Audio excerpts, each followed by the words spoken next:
बिस्मिल्लाहिर्रहमानिर्रहीम, अस्सलाम वालेकुम। आप देख रहे हैं फयाज महमूद यूट्यूब चैनल और इंतज़ार की जो घड़ियां हैं ख़त्म होने को हैं, क्योंकि आज़ाद कश्मीर इंतखाबात का मार्का अब बिल्कुल वक्त आन पहुंचा है। हमने एक एक हलके को डिस्कस किया, उसमें एक एक हलके की डिटेल आपके सामने हर वीलॉग में रखी और अपनी प्रेडिक्शंस दी। इंशाल्लाह कल का जो दिन है वो ये साबित करेगा कि जो हमारी प्रेडिक्शंस थी अनबाइस्ड थी और वो फैक्ट्स बेस हमने बात की थी। तो ये तो जी हो गया आज, लेकिन जिस हमने एक ओवरऑल प्लान किया है आपके साथ 8 ऐसे हलके हैं जहां पे कांटेदार मुकाबला मुतवक्के है और बड़े बड़े उम्मीदवार मैदान में है, जहां पे जो शख्स हार गया वो घर की राह लेगा। जी हां, ये उन 8 हलकों की हम बात करने लगे हैं जो वाकई जहां पे अपसेट भी हो सकता है, और अगर अपसेट हुआ तो कई ऐसे रहनुमा होंगे जिनकी सियासत जो है वो ख़त्म हो जाएगी। तो चलें जी, बिस्मिल्लाह करते हैं। लेकिन इन वीडियोस करने से पहले मैं बात करना चाहूँगा जो इलेक्शन से पहले एक एनवायरनमेंट था। कश्मीर का जो माहौल होता है बड़ा मज़ेदार होता है, पुरअमन इलेक्शन होते हैं। लेकिन जो गुज़श्ता रात एक फायरिंग का वाक़या हुआ मुज़फ़्फ़राबाद में, उसके नतीजे में आरिफ मुग़ल साहब वो ज़ख्मी हुए और उसके बाद कहा यह जा रहा है कि बाग के हलके में भी फायरिंग हुई, और वो किस पे हुई? वो सरदार तनवीर इलियास साहब पे। खैर, मैंने पहले भी आपको बताया था कि बड़े सेंसिटिव यहाँ पे पोलिंग स्टेशंस भी बनाए गए हैं जहाँ पे सख्त सिक्योरिटी के इंतजामात को यकीनी बनाया गया है। लेकिन मेरी दुआ है अल्लाह करे ये जो इंतखाबात हैं बड़े पुरअमन तरीके से जो पोलिंग है वो अमल मुकम्मल हो और इक़्तिदार जो है वो मुंतखब नुमाइंदों को मुंतकिल हो जाए। तो चलें जी, सबसे पहला जो हमने हल्का चूज़ किया है आपके लिए वो है जी LA 29 मुज़फ़्फ़राबाद का ये हल्का है। यहाँ पे जो सबसे मजबूत जो मुकाबला दिखाई दे रहा है उसमें पाकिस्तान मुस्लिम लीग नून के बैरिस्टर हैं इफ्तिखार गिलानी, मौजूदा वज़ीर भी हैं। उनका बड़ा ही कांटेदार मुकाबला है। वो 2011 में भी जीते, 2016 में भी कामयाब हुए, और अब की बार उनके साथ जो मुकाबले पे उम्मीदवार हैं वो हैं ख्वाजा फारूक, बड़े सीनियर सियासतदान हैं। और यहाँ पे उम्मीद की जा रही है कि बड़ा कांटे का मुकाबला है, क्योंकि ख्वाजा फारूक वहाँ पे PTI की जीतने की सूरत में वज़ीर आज़म के कैंडिडेट भी हैं।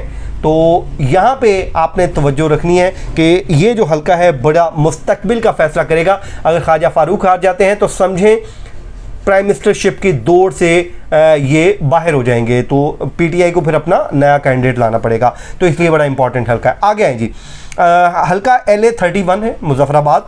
यहाँ पे पाकिस्तान पीपल्स पार्टी आज़ाद कश्मीर के सदर चौधरी लतीफ़ अकबर और मुस्लिम कॉन्फ्रेंस के राजा साकिब मजीद के दरमियान ज़बरदस्त किस्म का मुकाबला मुतवक्के है, और यहाँ पे भी जो हारा बस उसकी किस्मत हार जाएगी।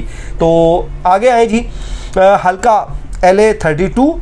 यहाँ पे वज़ीर आज़म आज़ाद कश्मीर मुस्लिम लीग नून के कैंडिडेट हैं राजा फ़ारूक हैदर ख़ान, अपने आबाई हलके में इलेक्शन लड़ रहे हैं। और यहाँ पे उनका जो मुकाबला है पाकिस्तान पीपल्स पार्टी के साहबजादा इशफाक ज़फ़र से है। ये सीनियर जो पॉलिटिशियन है इशफाक ज़फ़र के साहबजादे हैं। तो यहाँ पे भी बहुत ही कांटेदार किस्म का मुकाबला है। जिस तरह ना अड़ फस वाला मैच होता है पाकिस्तान और इंडिया का, जब मैच हो रहा होता है तो उसमें क्या होता है, एकदम हम काट रहे होते हैं कि नेल बाइटिंग हो रही होती है को कौन जीतेगा। तो ये कहा जा रहा है जी ये भी ऐसा ही हल्का है। तो पाकिस्तान और इंडिया का मैच आप समझें, और आपने शाम को बैठ जाना है जब पोलिंग का वक्त ख़त्म हो जाएगा जी। गुड लक दोनों उम्मीदवारों को। अब बात ये लिपा पे आएंगी जी, निशिस्त हल्का LA 33।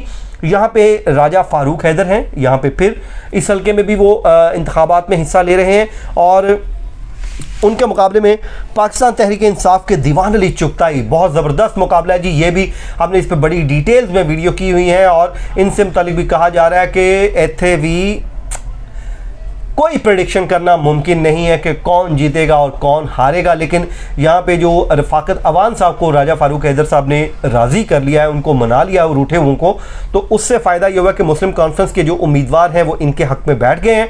तो मुस्लिम कॉन्फ्रेंस का जो अवान बरादरी का कुछ वोट है वो अब राजा साहब के हाथ में आएगा। तो दीवान चुगताई साहब को यहाँ पर थोड़ा सा परेशान होने की ज़रूरत है, लेकिन घबराना नहीं है। तो आगे आए जी, क्योंकि जीतना उसी ने जिसको अवाम ने जितवाना है। पांचवा जी, हमारा जो हल्का है वो हल्का LA 14 है।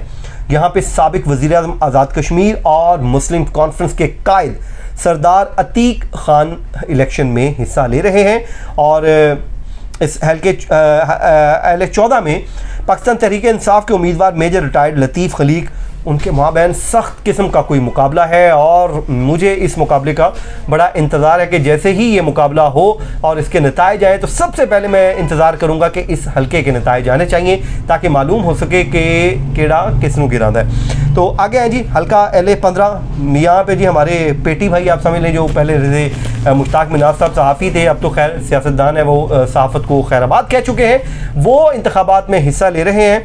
और उनके मुकाबले में पाकिस्तान तहरीक इंसाफ के उम्मीदवार हैं सरदार तनवीर इलियास, जो ख़ुद को कहते हैं कि वो आज़ाद कश्मीर के उम्मीदवार हैं। वो आज़ाद कश्मीर के प्राइम मिनिस्टर के उम्मीदवार हैं। तो उनके दरमियान कांटे का मुकाबला है। लेकिन यहाँ पे राजा यासीन हैं, वो मुस्लिम कॉन्फ्रेंस के, वो भी बड़े तगड़े उम्मीदवार हैं और ये भी कहा जाता है कोई पता नहीं वो ना दोनों का कड़ाका कर देवे। तो तनवीर इलियास साहब के जी नाम के साथ चल रहा है और वो उन्होंने विकेट भी गिराई है उनकी रशीद तराबी साहब की। अब देखते हैं इन तीनों उम्मीदवारों के दरमियान कांटेदार मुकाबला मुतवक्के है। अब जीता कौन है ये कल आपको इंशाल्लाह पता चल जाएगा। आगे है जी, सातवां हल्का मीरपुर का ये हल्का है, हल्का LA 3 है। आज़ाद कश्मीर के साबिक वज़ीर-ए-आज़म तहरीक और तहरीक इंसाफ के ये उम्मीदवार हैं और ये भी अपने आप को प्राइम मिनिस्टर का उम्मीदवार कहते हैं। साबिक प्राइम मिनिस्टर हैं बैरिस्टर सुल्तान महमूद। और इनका जो मुकाबला है हल्का LA 3 में मुस्लिम लीग नून के उम्मीदवार चौधरी मोहम्मद सईद से। बहुत तगड़े उम्मीदवार हैं, उन्होंने मैदान में उतारे हैं। 2016 में वो शिकस्त दे चुके हैं सुल्तान महमूद साहब को। और अगर फिर उसके बाद वो नाअहल हुए तो उनके बेटे ने कॉन्टेस्ट किया, लेकिन उनको सुल्तान महमूद ने शिकस्त दे दी। अब यहाँ पे सुल्तान महमूद के लिए हारने के लिए कोई पोजीशन है। अगर वो हारते हैं तो उनकी PTI से सफाया हो जाएगा। उसकी वजह यह है कि यहाँ पे सरदार तनवीर इलियास ने पहले ही उनको टफ टाइम दिया हुआ है और अगर वो जीत जाते हैं और ये हार जाते हैं तो वो प्राइम मिनिस्टर वो बन जाएंगे। तो फिर एक म्यान में दो तलवारें नहीं रहनी। फिर सुल्तान महमूद साहब को अपना कोई नया घर ढूंढना पड़ेगा। जब नवाज शरीफ साहब को सज़ा हुई थी तो मैंने उनसे पूछा कि मियाँ साहब इस सज़ा पे क्या कहेंगे, तो उन्होंने दिलीप कुमार के ऊपर पिक्चराइज हुआ गाना एक सुनाया था कि ऐ मेरे दिल कहीं और चल, गम की दुनिया में दिल भर गया, ढूंढ ले कोई घर नया। तो फिर इनको भी कोई नया घर ढूंढना पड़ेगा। तो हल्का LA जी 25 अपर नीलम का ये हल्का है, बड़ा खूबसूरत इलाका है। यहाँ पे मौजूदा स्पीकर असम्बली हैं और मुस्लिम लीग नून के शाह गुलाम कादिर हैं। उनका मुकाबला है पाकिस्तान तहरीक इंसाफ के बुजुर्ग जो सियासतदान हैं हाजी गुले ख़ानदान, उनके वो मद्दे मुकाबल हैं। और यहाँ पे भी कांटे का मुकाबला है, लेकिन यहाँ पे शाह गुलाम कादिर बड़े मजबूत उम्मीदवार हैं। कहा यह जा रहा है कि वो आसानी से जीत जाएंगे। तो चलें जी, तमाम उम्मीदवारों को गुड लक, अपना ख्याल रखिए और दुआओं में याद रखिए। मुझे दीजिए इजाज़त, अल्लाह हाफिज़।